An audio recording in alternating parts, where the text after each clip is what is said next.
You've just entered the No Delusion Zone. I'm David Debato. Today, my very special guest is Anna Danylchuk. I've been trying to reach Anna for a while. She's very busy, and I'm very, very happy to have her here today. Anna is a true Ukrainian freedom fighter. And by that, I don't mean that she's on the front lines of Donbass or Kursk with a rifle. No, she's not.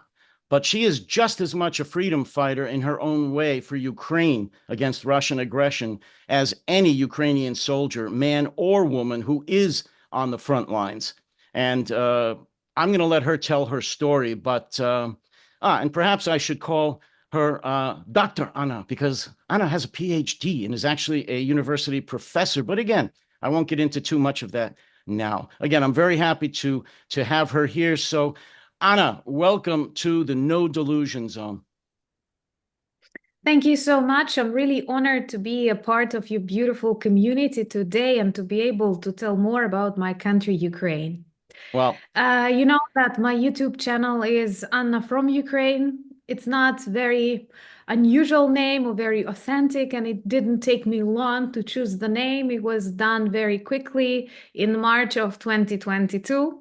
When I felt the need to share more stories from everyday life of my people in this very challenging time. And honestly, I have never treated vlogging seriously. I am a PhD in linguistics. I work at the university. Also, I have an NGO that works in the sphere of cultural heritage preservation, popularization, digitization. I was writing for a daily Ukrainian newspaper, and I have never considered vlogging, YouTubing a serious job and used it only to look for, I don't know, recipes or fashion style or so on. And actually, I had just 47 subscribers. These were not subscribers, just friends, you know. And at the very start of this war, it was a very unusual time that all of us remember very precisely. And it was so unusual because just a couple of weeks ago, I was also an ordinary person living in a more or less typical country with typical problems. And here we are in something that resembles the wars of the world format, because this is aviation, tanks, explosions, literally in every regional center. And I felt the need to tell more of this. And I have recorded my very first video when my city that is located in the western part of Ukraine and considered semi-safe was targeted and 6 people were killed. This is what can be considered safe in Ukraine in comparison to the east and the south of my country. And I have recorded my very first video, and having like 47 subscribers, I had 300 views, and I felt, oh my God, people want to know. And I also felt that global media, they do pay attention, and especially at the beginning of this war, to what was happening, but they were focusing on numbers, on casualties, on strategies, tactics, weapons lost. And at the same time, many people were at awe of Ukraine itself. And what my editor-in-chief in the Kyiv newspaper once beautifully described was Ukraine became the greatest geographical discovery of the 21st century, because we were hidden behind the Iron Curtain. Then 30 years of our renewed independence, we perhaps were a bit lazy. Russia was very active on the global in the global informational space. So anyway, lots and lots of people treated Ukraine as something unknown, something invisible. And you know, one of the very first comments that I have received on the channel were, Anna, keep it simple. Because for many of us, just 2 weeks ago, your country was simply a rebellious part of Russia or a problematic part of Russia. And unfortunately, once again, because of this 70 years of the USSR occupation, because of Russia's informational policy, and here we have to admit they are really good in propaganda, fake news, and chaos all around the world.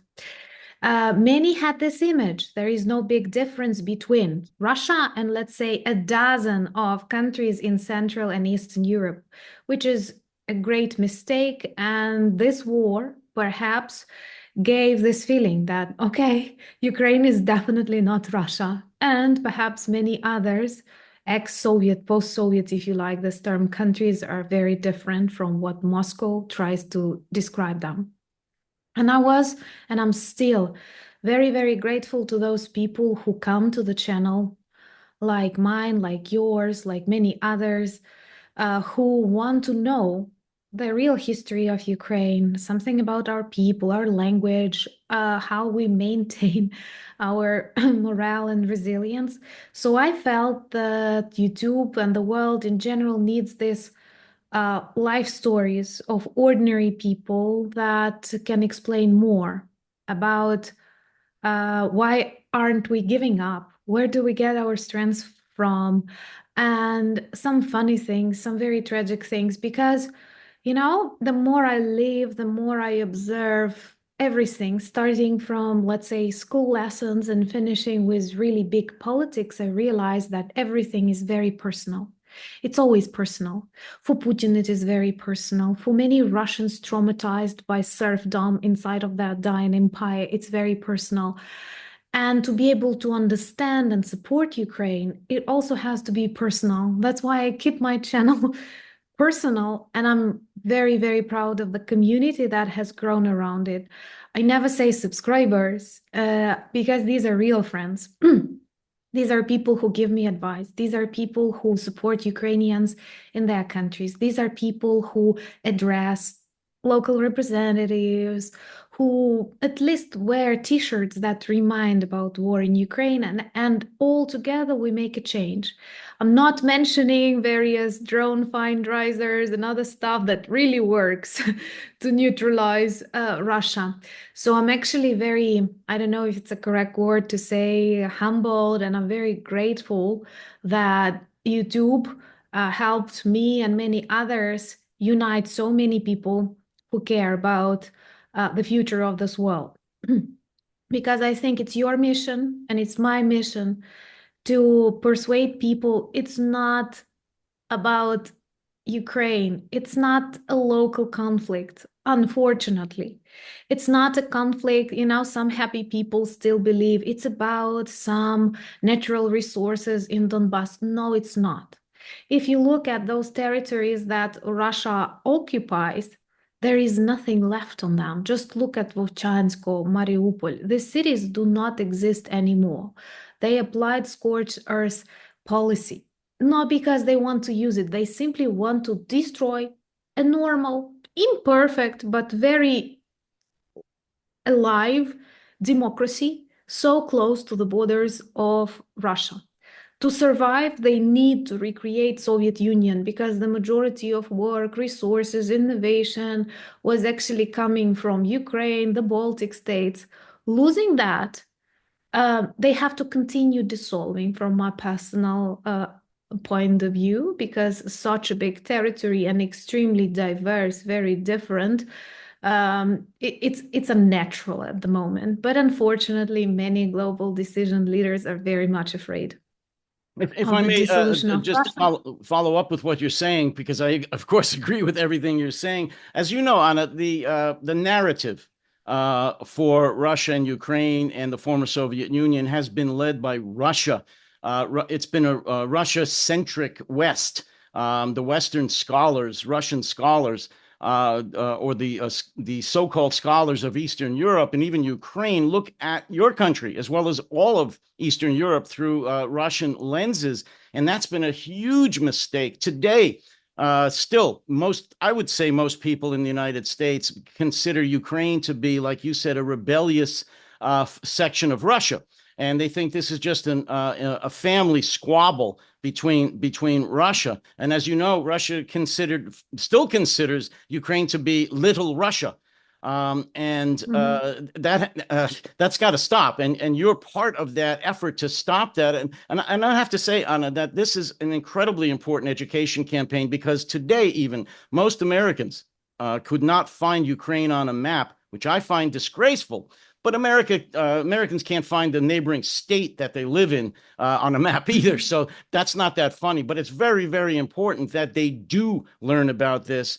And you're providing that information. I mean, you and several others, and I think that's crucial. I want to touch on something you just said because I got very passionate about this last week, and in fact, I made a podcast about it.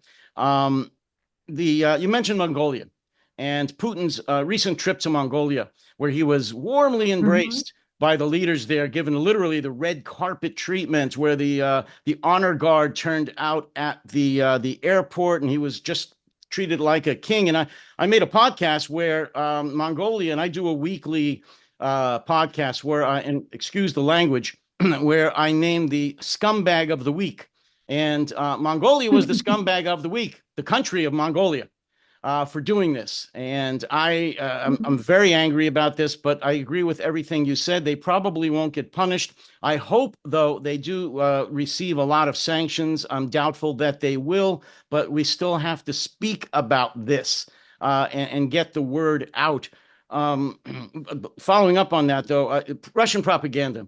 Again, I just watched some of your recent podcasts, and you mentioned something that's going on here right now, which is the story about RT invading our airwaves, actually buying a network here, starting a false, phony Russian propaganda network headquartered in the state of Tennessee.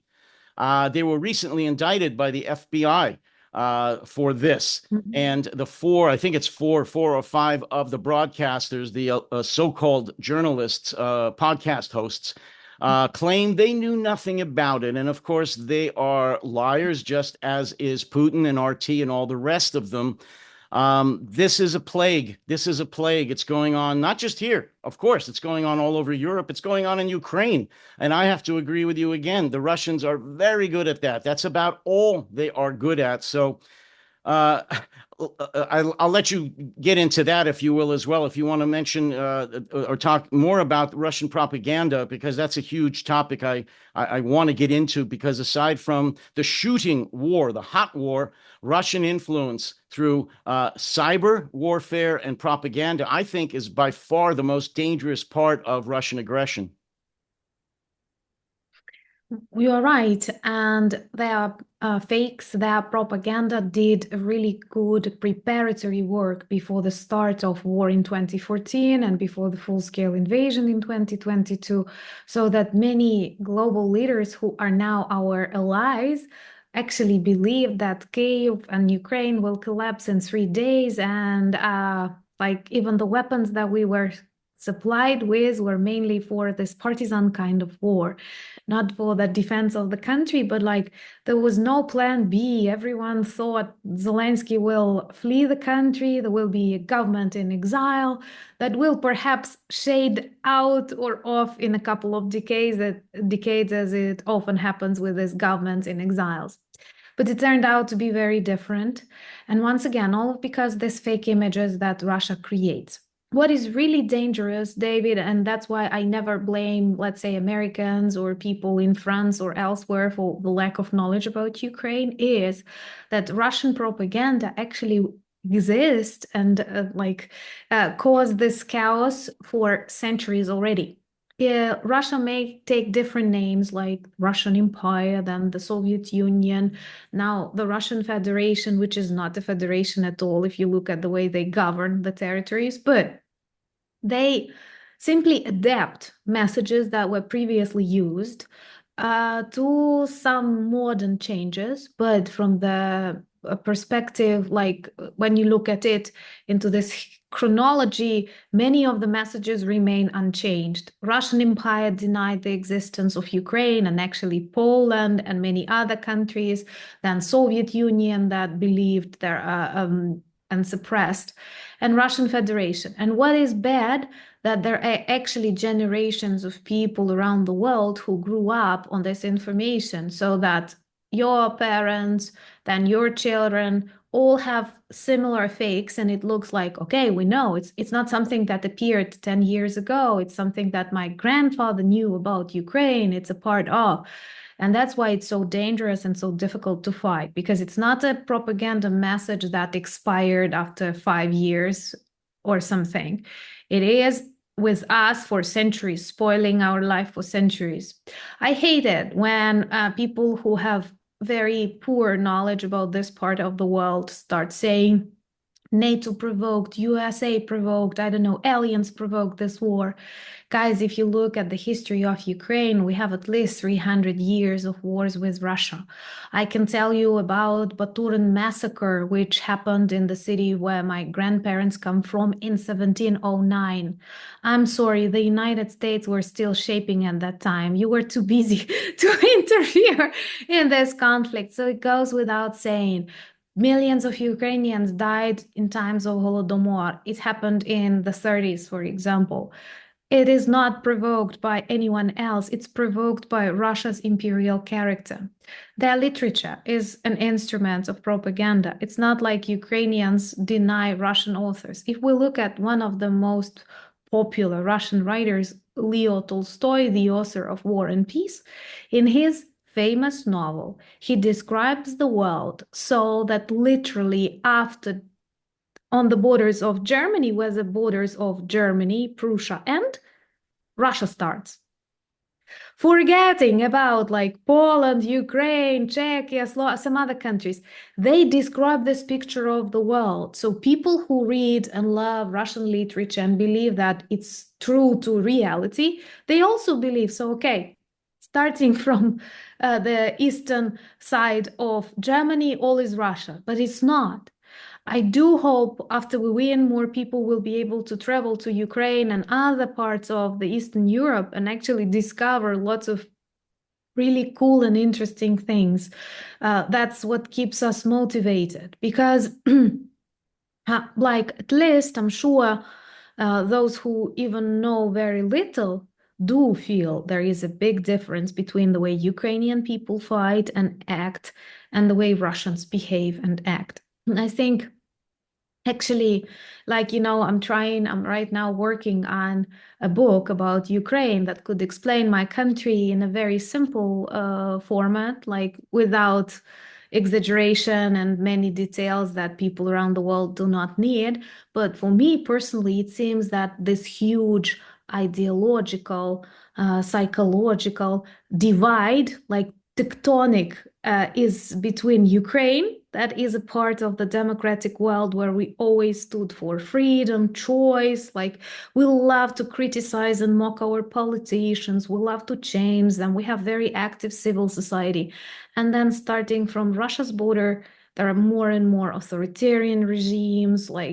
And honestly, this very symbolic that Putin traveled to Mongolia, the motherland of Genghis Khan and Golden Horde, because for me, when I look deeper, I'd say that Russia is not even an empire. Russia is more of an horde, and the way they act in history. It's really ironic that Putin chose Mongolia because he went back to the origins of Exactly. Russia, to the like you just said, the horde, the yellow horde. But now they were kissing and hugging and all of this. I just found it disgusting. Like I said, they're the scumbag of the week. I don't think there's any other words that need to be said about that. I am also a very strong critic of not just my own country, but all of NATO in their hesitancy to provide Russia with the weapons that they need, not just the long-range weapons. That's the most important thing, but all of the weapons that they need, the ammunition, the technology, the hesitancy here in the West about, God forbid, Russia should win the war. Not just to survive another bloody day. And I've been writing about this for years and screaming about this. I know you have very strong thoughts about this, but there was I just want to make one more point, and then I want to ask you a question. There was just another meeting of I think it's called the Ukrainian Contact Group in Germany last week, which I'm sure you're aware.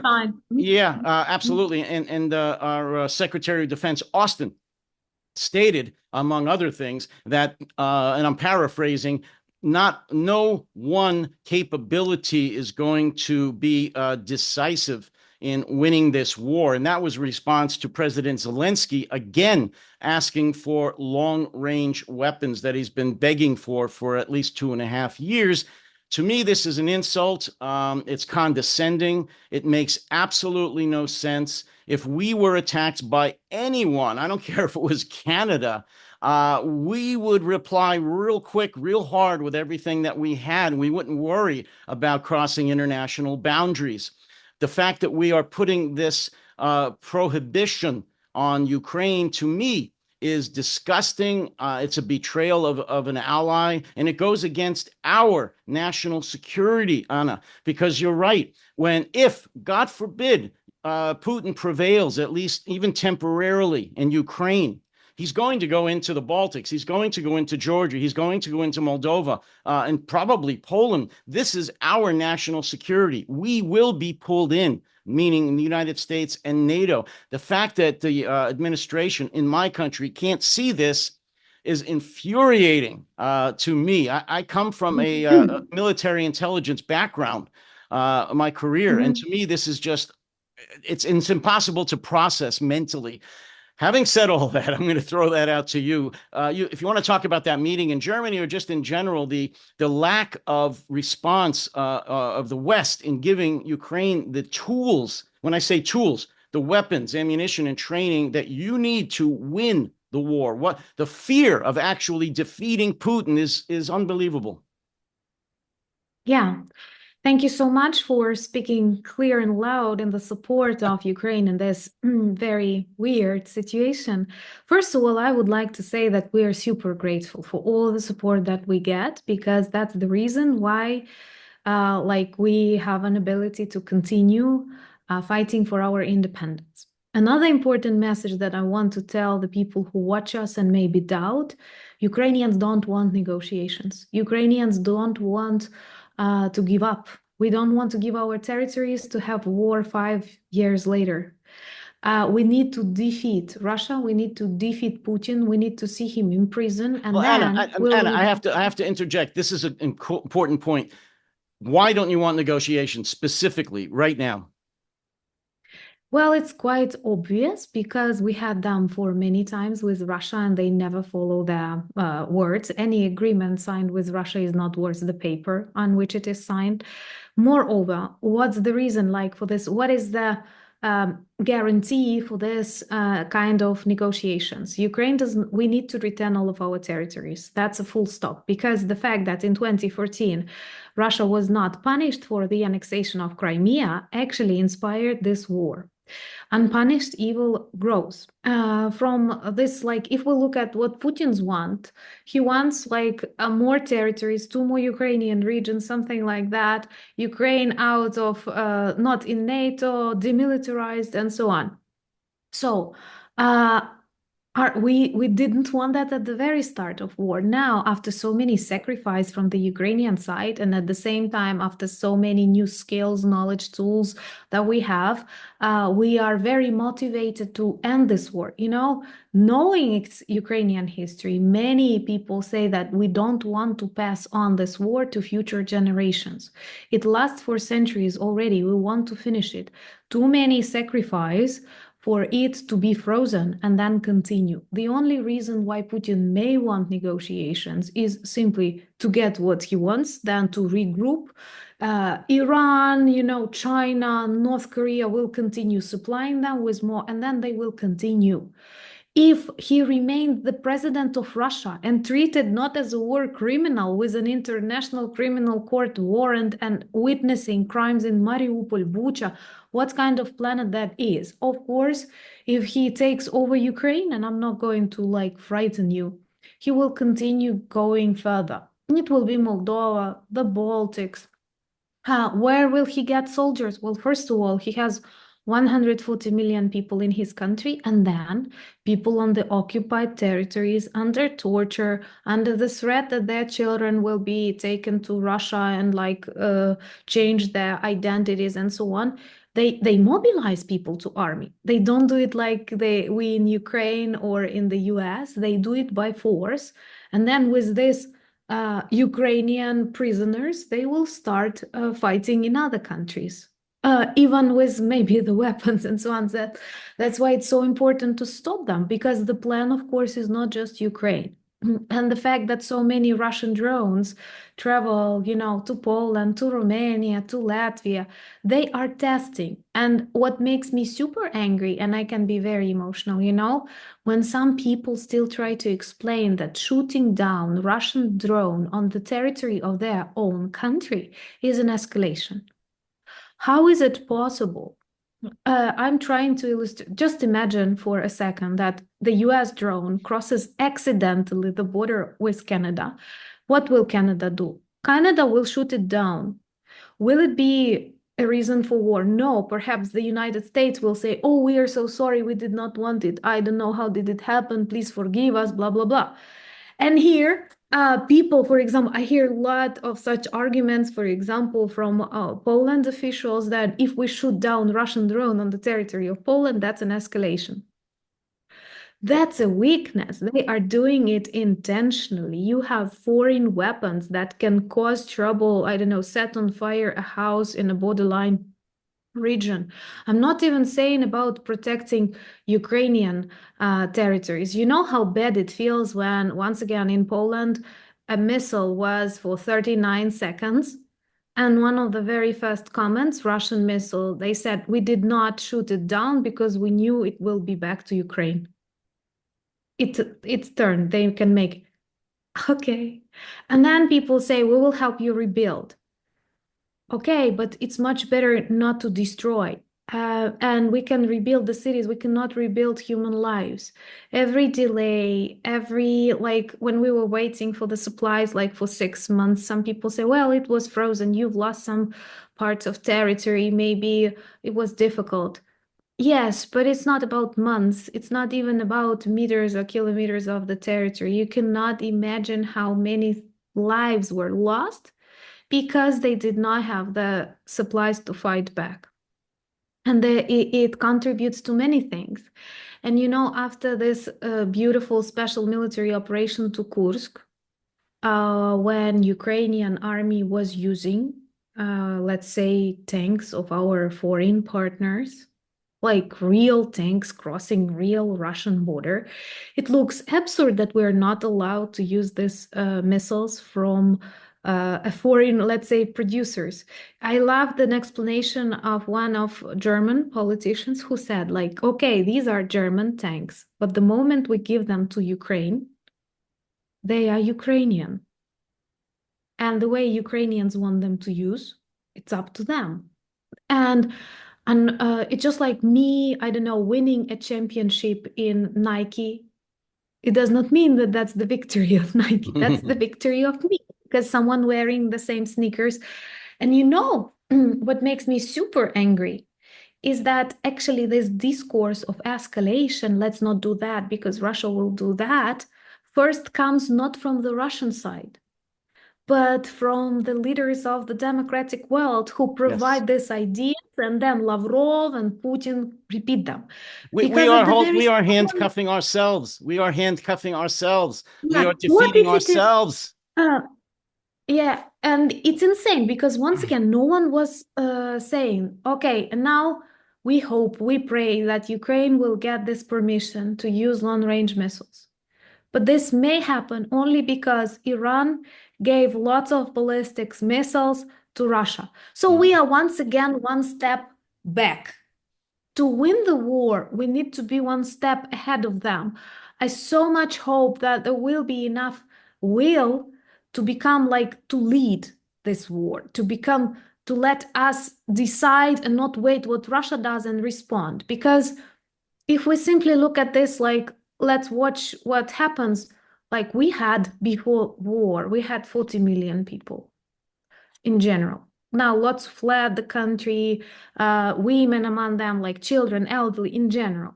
Russia has 140 million. We treat people differently and soldiers differently than Russia does. Russia has lots of missiles provided by China, North Korea, Iran today they ask, tomorrow they get.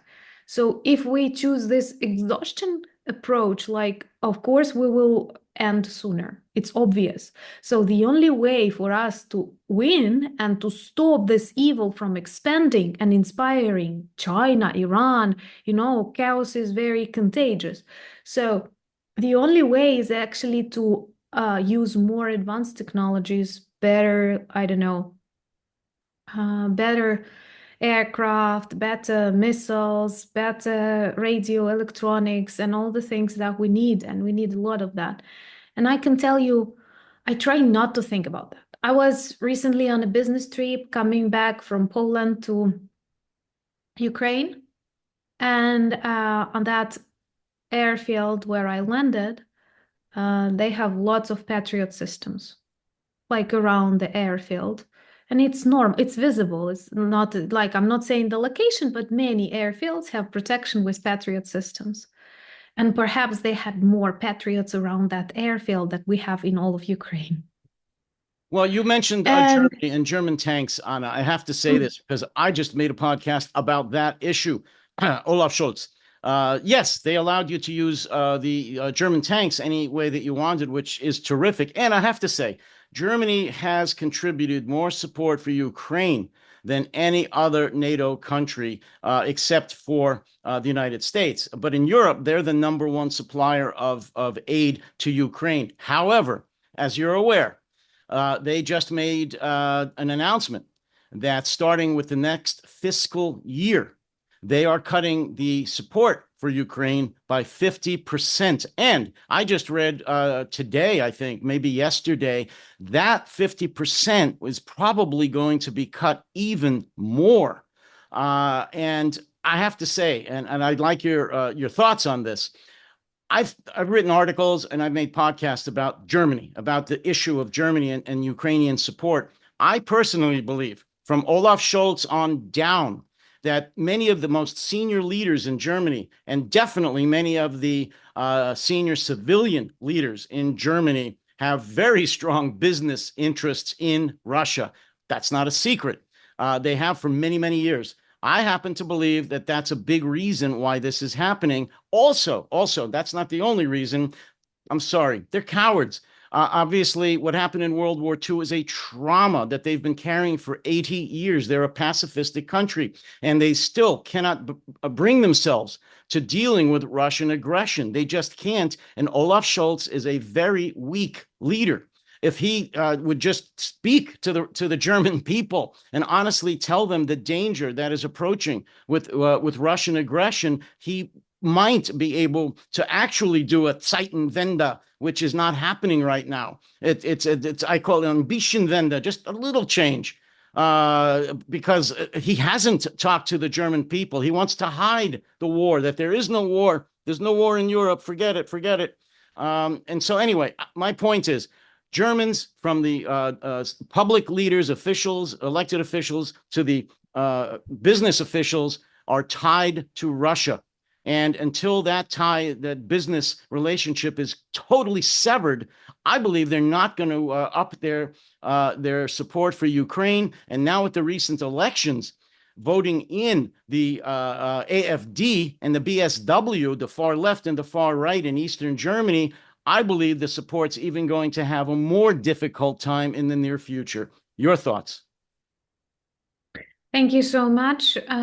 You're right. And what surprises me a lot is that quite often in different countries of the world, far right and far left both support Russia, when they should have like totally Yes. different worldview. It's insane. Like, Yes. well, first of all, from my personal observations, and last year I was very honored to be a part of Aspen Institute Berlin program, the disinformation and the role of social media influencers in times of conflicts and war. And it was really interesting because we had like visits and we even spoke with the press office of Scholz. And I was there surprised to learn that the majority of Germans see him as a weak leader because he was not that often on the news previously in Ukraine, and his image, I thought he's a serious person, but it turns out not that much. He's an And their accountant. dream He's was very serious.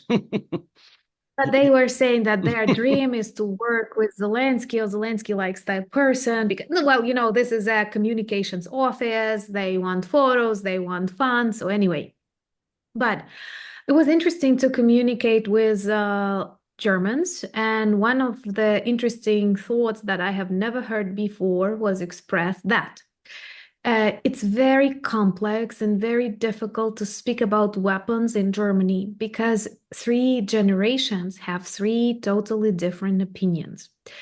And I had like a woman, a part of one NGO, and she was sharing that, let's say, the generation of the people who were born in the 30s, 40s, still someone's great parents, and so on.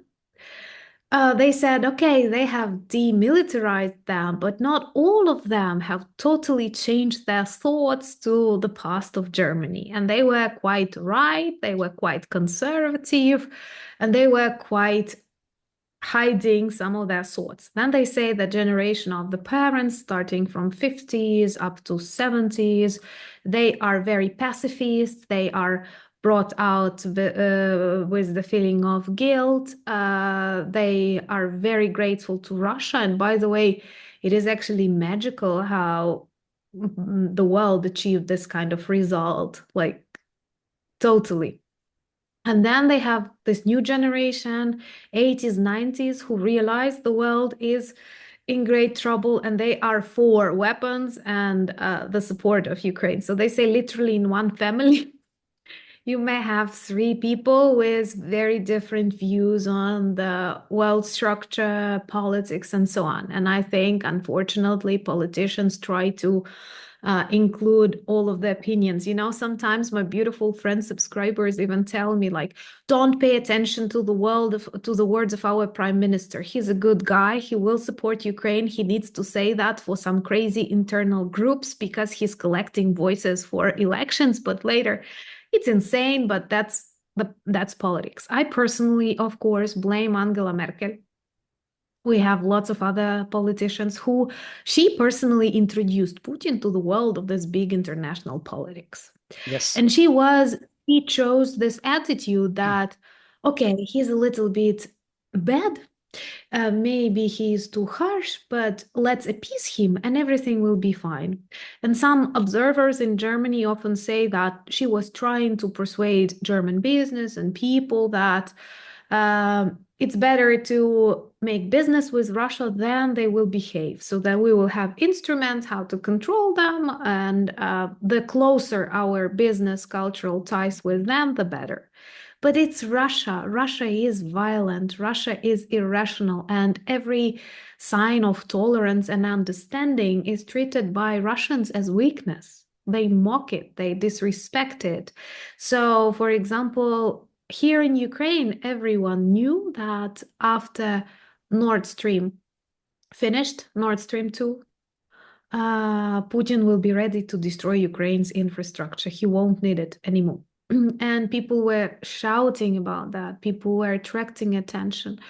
And people like Merkel were saying, no, it won't happen. And you see, no real comment. She's like, hid herself somewhere.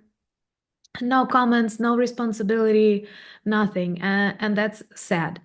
Putin himself worked a lot in Germany, so sure. And part of Germany was traumatized by communists, by Stasi.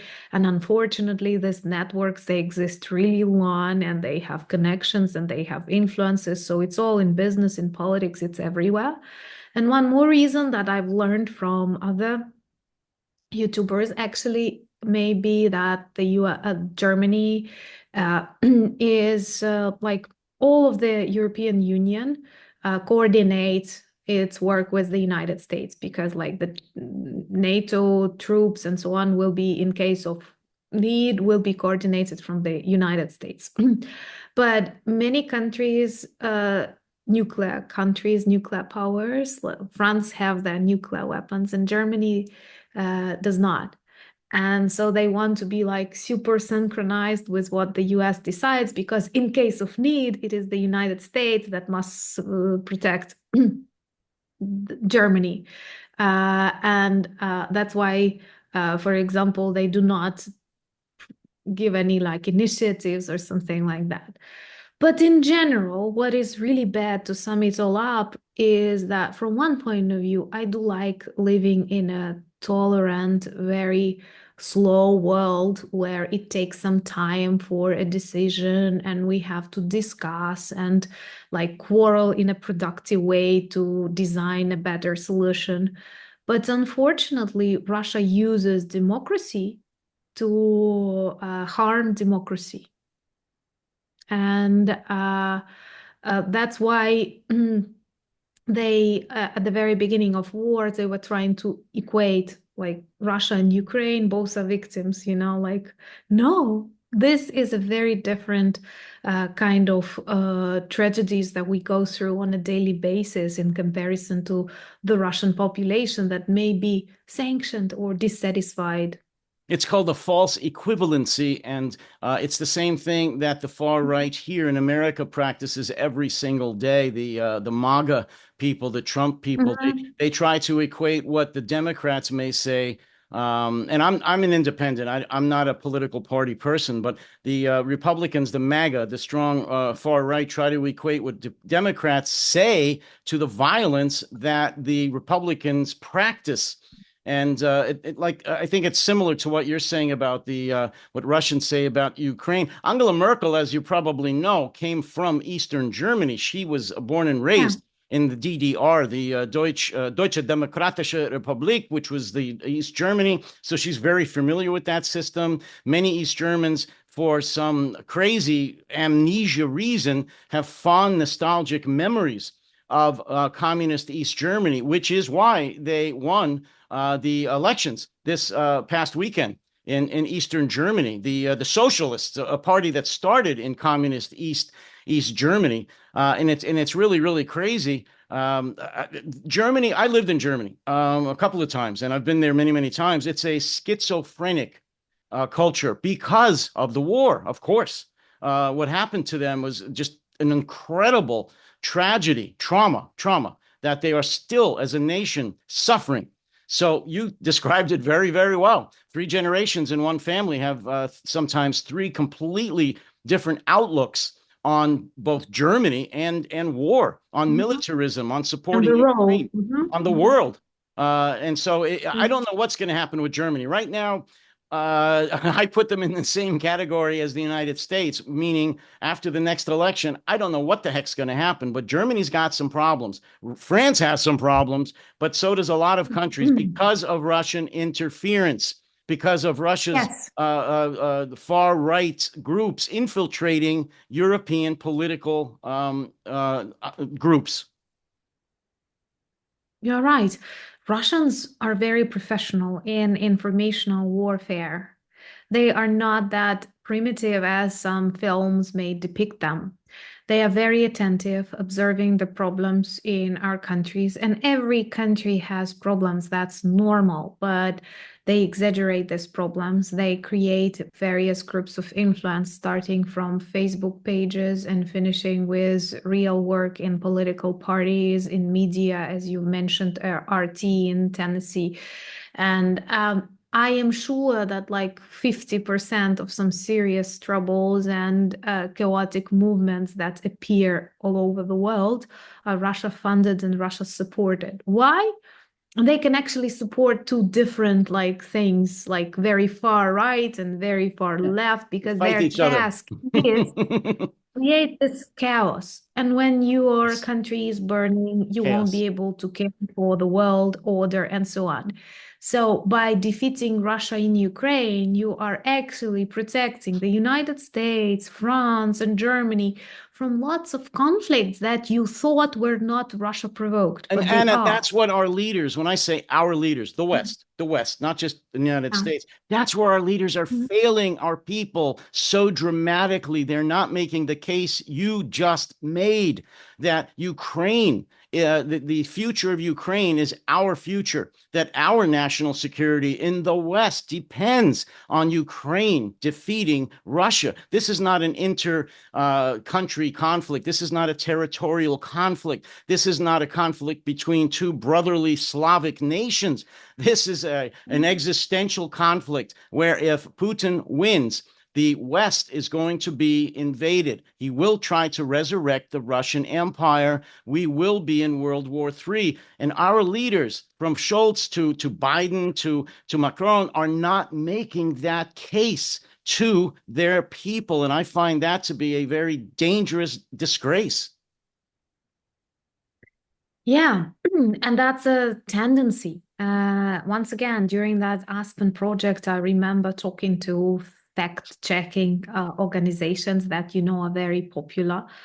But they said they have a very big trouble right now because they question many people in their surveys, and people openly state, we do not want facts. I don't need facts. I find it comfortable living in my life, living my life, being in my bubble or whatever you call it, and I don't want your facts. Maybe it started during the COVID pandemics or elsewhere, but people think they feel safer when they don't follow, let's say, the news from Ukraine.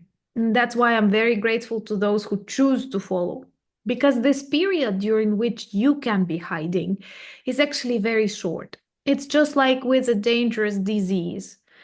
People don't like finding symptoms, people don't like going to the doctor, but hiding in your room won't save you. It may give you 2 more days of, I don't know, watching TV series, but in reality, it won't save you. And the same is here. Of course, after so much blood, after so much violence, Putin cannot be treated as a president. We cannot negotiate with him. It cannot be just like negotiating with a serial killer. It's impossible. He has to be punished. Something has to happen to modern Russia. It has to be changed.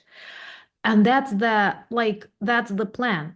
The plan is not to find something in between. There was a joke at the beginning of the war, so we need to negotiate, we need to find the compromise, like global leaders persuading Ukraine. And here is the negotiation process. And Putin says, I want to kill all Ukrainians. And Zelensky says, we want all of Ukrainians to stay alive. And those negotiators tell, well, let's compromise 50-50. Yes. So like 50% Yes. of Ukrainians are Yes. killed. So sometimes it looks like that. But, it's just like witnessing a very big crime and not reacting to it. You are a part of that crime too. Being able to at least report is very important. Because we only think about this like, okay, it may stop, prices will not go down. Let's be honest. And another thing that I would so much like to change in this all sphere is, it's not because of Ukraine, it's not because of the support in Ukraine, it's not happening in Ukraine. It is Russia. Everything was okay in Ukraine. We did not need any support, any attention. We were living our life, maybe imperfect, but normal life. We did not interfere into global politics. It is Russia who did that. So sometimes in my vlogs, I even say that, okay, stop thinking about support Ukraine. Stop supporting Ukraine. Defeat Russia. Let's all together defeat Russia. Because what they often name as Ukraine fatigue and so on, it is also wrong. It is a wrong image that is created, that Ukraine constantly needs some help to be able to protect itself, but it cannot protect itself the way we thought it will, even though none of the EU countries perhaps would be able to do that as we, with no aviation, no something else, and so on. But Anna, that's exactly what I'm saying is supporting what you're saying. That's where our Western leaders have fallen down. If they would explain, just as you have, that it's not Ukraine fatigue, it's not a matter of supporting Ukraine, it's a matter of defeating Russia, period. They are the roots of this whole problem. Yeah, and we invest and we actually give the best what we can, our people, our lives, and our territory as a battlefield. So take it as an opportunity, even, that your houses are untouched and your people are not in army. Help these people who don't have this choice. We do have to fight. This is also, first of all, our fight, but invest in your freedom and security. Don't treat it as constantly helping Ukraine. Okay, let's, because sometimes you have this feeling that lazy people, cowards, they think, oh my God, it would be so much easier if Ukrainians gave up and we would return back to our normal lives. I know it. I've heard similar things spoken even next to me. But what they forget about, it will not stop that way after a beast tasted blood, remained unpunished. Come on. No, I I think. agree with you. And you know what? I don't predict that our leaders are going to say that anytime soon, unfortunately. I'm not a pessimist, I'm a realist. However, it seems that it's going to come down, as silly as it seems, to YouTubers, to people on the internet, to influencers, if you will, people that are passionate about telling the truth and getting the word out there, forcing perhaps our leaders to tell the truth, because I don't think they're going to do that anytime soon. And it's going to be too late very soon if they don't do that. By the end of this year, a lot of things are going to be very, very clear. The election in the United States, future support for Ukraine from NATO. This is going to involve the success or failure of the Ukrainian military. A lot of things are going to happen by the end of this year that are going to predict where this is going to go next year. And I don't think our leaders are up to the task of telling the people the truth in time. So, to be honest, Anna, it's up to people like you and me. And that's not to brag or my ego. I think that's just a fact. Thank you. Thank you for this choice that you have made, because once again, many people choose to hide or pretend nothing is happening. It may be more comfortable, but these consequences of this war, and if it continues, they will be felt everywhere. And we were lucky to live in more or less peaceful environment for decades. And like in Ukraine, it was worse because we lived in the USSR not that long ago. In Western Europe and the US, it was better. But many people lost this feeling of reality. That's why the name of your show, No Delusion Zone, is just perfect, because war is real. Like every day I see military funerals. I live really close to the central cathedral, and like every time you can hear the bells tolling. We have air raid alerts like every night, and it's a part of my habit already. I've told my subscribers, it was funny. I was shopping in Poland and I found like 2 or 3 shops that I want to visit, and I understand I have to prioritize because an air raid alert and the mall will be closed. And then I realized, no, it will not be closed because there won't be air raid alert because you're not in Ukraine. And at the same time, like crossing this border seems so symbolic because nothing changes. Nature is the same, trees are the same, people still understand the language of each other. But it is all very fragile. As a Ukrainian back in 2022, I did not, knowing Russian craziness, knowing Russian violence, knowing our history, I chose to believe that full-scale war is impossible in the 21st century, in the center of Europe, with no reason. There are no NATO bases, unfortunately, in Ukraine.